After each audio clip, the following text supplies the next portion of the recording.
Hello guys, welcome back to my channel at the rate doctor study. Guys, this is Manjeet and आज के video में हम बात करने जा रहे हैं हमारे रचना शारीर के सीरीज जो हम लोग ने स्टार्ट किया है उसके नेक्स्ट टॉपिक, जिसमें हम बात करेंगे पेशी परिचय, दैट इज द पेशी शारीर के बारे में। ये जो टॉपिक है वो हमारे जो यूनिवर्सिटी एग्जाम है उसमें 3 मार्क्स के लिए आने के चांसेस देखने को मिल सकते हैं, लेकिन आई विल सजेस्ट कि आप पैसे 5 मार्क्स के लिए प्रिपरेशन करके जाएं। अब बात कर रहे हैं इसमें क्या क्या करना है हमें, तो डिस्क्रिप्शन करना है, मतलब कि जिसमें हम बात करेंगे नॉर्मल इंट्रोडक्शन ऑफ द पेशी के बारे में, साथ ही साथ पेशी की उत्पत्ति, पेशी के प्रकार, उसके स्वरूप और उसके फंक्शन आदि के बारे में हम इस वीडियो में बात करने वाले हैं। तो चलिए स्टार्ट करते हैं। सबसे पहले हम देखते हैं पेशी के व्युत्पत्ति के बारे में। तो जो पेशी शब्द है उसको पीसित शब्द से बना हुआ माना गया है। अब पीसित का अर्थ होता है कि अविभक्त मास, ठीक है। पीसित मतलब कि जो अनडिवाइडेड मास है उसको क्या बोलेंगे, पीसित बोलेंगे।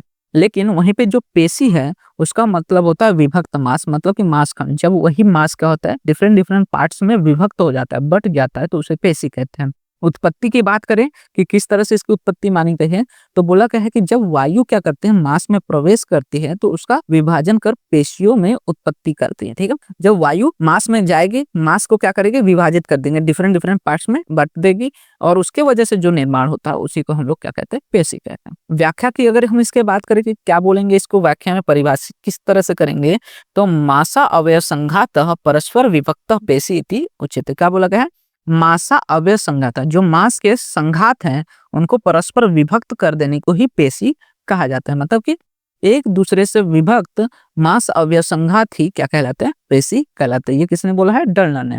वहीं पे अगर चक्रपाणी की बात करें तो उन्होंने बोला है कि पेशी दीर्घ मास पेश्याकार, मतलब कि दीर्घाकृति मास खंड को पेशी कहते हैं। जो लंबी लंबी मास के टुकड़े, बेसिकली मास के खंड होते हैं, उनको ही पेशी बोला गया है चक्रपाणी दत्त द्वारा। इसके परिचय की बात करते हैं, स्वरूप आदि की बात करते हैं, तो बेसिकली बोला गया है कि जो पेशी होता है वो पृथ्वी महाभूत के आधिक्य से और जल, वायु तथा आकाश तत्व से पेशी उत्पन्न होती है। क्योंकि जो मास है उसमें क्या है, पहले से आकाश, वायु और पृथ्वी महाभूत और जल महाभूत है, और उसमें जब वायु की और बहुत ज्यादा अधिकता हो जाती है तो वो क्या करता है, उस मास को खंडित कर देता है, डिफरेंट डिफरेंट पार्ट्स में बांट देते हैं हम, तो इसके वजह से पेशी निर्मित होती है। अब जो पेशित है इसका अर्थ क्या होता है, मास धातु। पेशी का मतलब क्या है, मास धातु। मास धातु शरीर के सप्त धातुओं में से तृतीय क्रमांक का धातु माना गया है।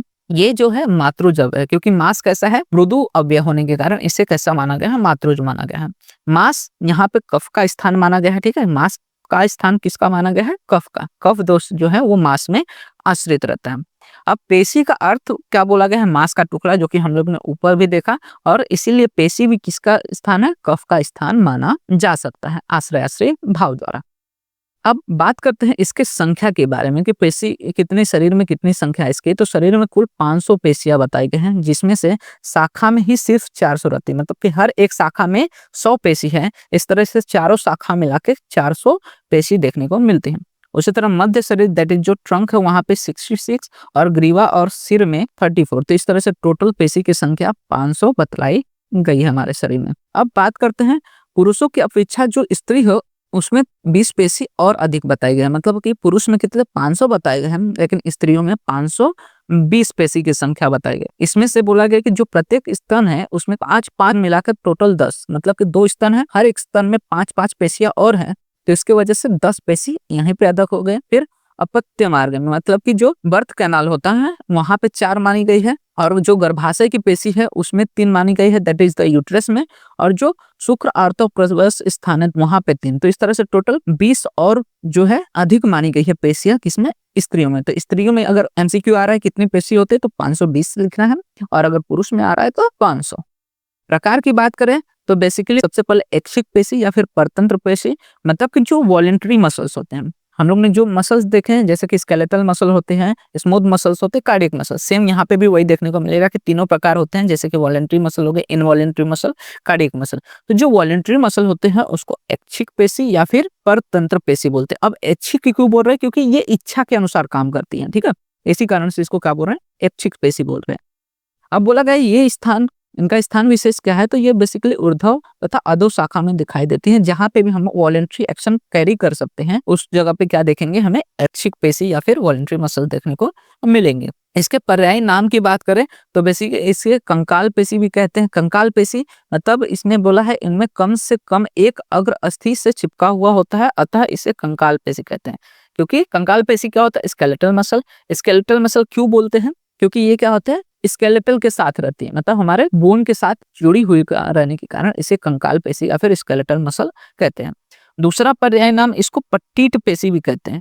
पट्टिट मतलब क्या, उस पे धारी रहते हैं, लाइंस रहते हैं, सेरेशंस रहते हैं, स्ट्रिप्शन रहते हैं, इसी कारण से इसे पट्टित पेशी भी कहते हैं। तो यहाँ पे क्या बोला गया है, जो अनुप्रस्थ धारियां मतलब पटटे होती हैं उन्हें धारी युक्त या फिर पट्टित पेशी कहते हैं। धारी होने के कारण इन्हें क्या कहते हैं, पट्टित पेशी या फिर स्ट्रिप्ड मसल्स कहते हैं, या फिर स्ट्रेटेड मसल भी इसको कहा जाता है। कार्य की बात करते हैं, ठीक है। तो कार्य में क्या बोला है कि ये पेशियां अपनी इच्छा के अनुसार कार्य करते हैं, मतलब जो हम इच्छा करें, एक्सटेंशन की बात करें या फिर कंस्ट्रक्शन की बात करें, दोनों काम ये देखने को मिलता है इनके द्वारा। दूसरे प्रकार हम देखते हैं इसमें अनैच्छिक पेशी या फिर इनवॉलेंट्री मसल जिसको बोल सकते हैं। तो ये कहाँ पे पाए जाएंगे, तो जहां पे भी हम वॉलेंट्री एक्शन को कैरी नहीं कर सकते उन सभी जगह हमें क्या देखने को मिलते हैं, इनवॉलेंट्री मसल देखने को मिलते हैं। जैसे कि ये पेशियां कहाँ कहाँ रहेंगी, आंत्र में रहेंगी, गविनी में रहेंगी, बस्ती में रहेगी, साथ ही साथ जो मृदु अवयव हैं वहां पे बेसिकली हमें अनैच्छिक पेशी देखने को मिलती हैं। स्वरूप की बात करें तो ये अनुलंब रेखाएं होती हैं, ठीक है। इनमें कैसे होते हैं, अनुलंब रेखाएं देखने को मिलती हैं। और कार्य की बात करें तो साथ ही वे व्यक्ति की इच्छा के अधीन न होते हुए स्वतंत्र रूप से कार्य करती हैं, मतलब इनका कार्य हमारे इच्छा के अनुसार नहीं रहता, वो अपने कार्य स्वयं से करती हैं।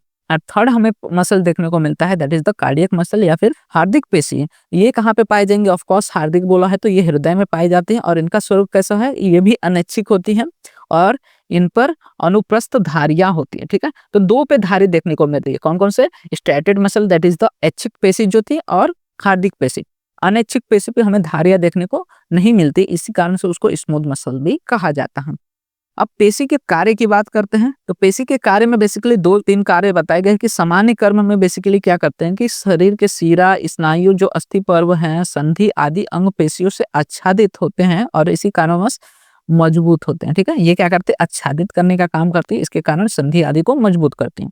दूसरा, लेपन करती है। ऑफकोर्स क्या है, जो मांस धातु है उसका मेन कर्म क्या बोला गया है, लेपह, मतलब कि ये शरीर में क्या करते हैं, जो भी हमारा अस्थि धातु है उसको पूरी तरफ से लेपित करते हैं, उसके ऊपर आकारित रहती हैं। और साथ ही साथ अन्य कार्य में बोला गया है कि जो पेशियां है वो संकोचनशील होती हैं, क्योंकि कॉन्ट्रेक्टाइल प्रोटीन्स होते हैं इसमें, एक्टिन एंड मायोसिन, इसकी वजह से ये कैसे होते हैं, कॉन्ट्रेक्टाइल होती है, संकोचनशील होती हैं। साथ ही विविध प्रकार की गतियां भी उत्पन्न होती है, जैसे कि 5 प्रकार की जो गति बताई गई है, संकोचन, प्रसारण, अंतर्ययन, बहिर्नयन या फिर परिधुरणन। तो ये सब जो गतियां बताई गई ये भी किसके द्वारा होता है, पेशियों के द्वारा देखने को मिलता है।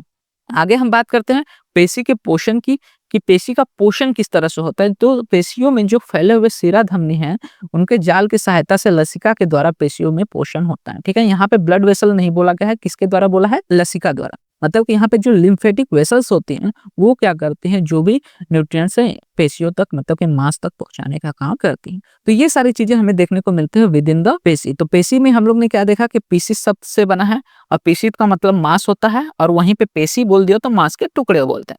वायु महाभूत जब किसमें, मांस में जाती है तो वो उसका खंडन करती है और उससे पेशी का निर्माण देखने को मिलता है। उसके बाद पेशी की संख्या देख ली कि 500 पेशी होता है, जिसमें से शाखा में 400 होते हैं, 66 ट्रंक में होते हैं, 34 हमारे ग्रीवा और सिर में होते हैं। उसके बाद पेशी के प्रकार देख लिया, पेशी के प्रकार में अनैच्छिक पेशी, ऐच्छिक पेशी या फिर हार्दिक पेशी देख लिया। इसके अलावा पेशी के कार्य आदि देख लिया, और पेशी का पोषण किस प्रकार होता है, ये सारी चीजें हम लोग ने देखी, ठीक है। तो इसमें जो भी टॉपिक्स हमें पढ़ने थे, जो भी एग्जाम में आने के चांसेस थे, सारे टॉपिक्स हम लोग ने बेसिकली क्लियर कर लिए। अगर इतना पढ़ के जा रहे हैं तो आप बिल्कुल जो भी क्वेश्चन आएंगे आप उसको अटेम्प्ट कर पाएंगे। तो होप आपको सारी चीजें समझ में आई होगी। एंड अगर कुछ डाउट रहता है तो आप कमेंट सेक्शन में मेंशन कर सकते हैं, मैं ट्राई करूंगा कि फर्दर वीडियोस में उन्हें क्लियर कर सकूं। साथ ही साथ वीडियो को लाइक एंड शेयर करना मत भूलिएगा। एंड इसी तरह के और वीडियोस देखने के लिए आप हमारे चैनल को सब्सक्राइब कर सकते हैं, एंड आप हमारे इंस्टाग्राम एंड टेलीग्राम हैंडल को भी फॉलो कर सकते हैं, जहाँ पे आपको videos related and notes related updates provide हो जाते हैं, जिसका लिंक आपको वीडियो के डिस्क्रिप्शन में अवेल हो जाएगा।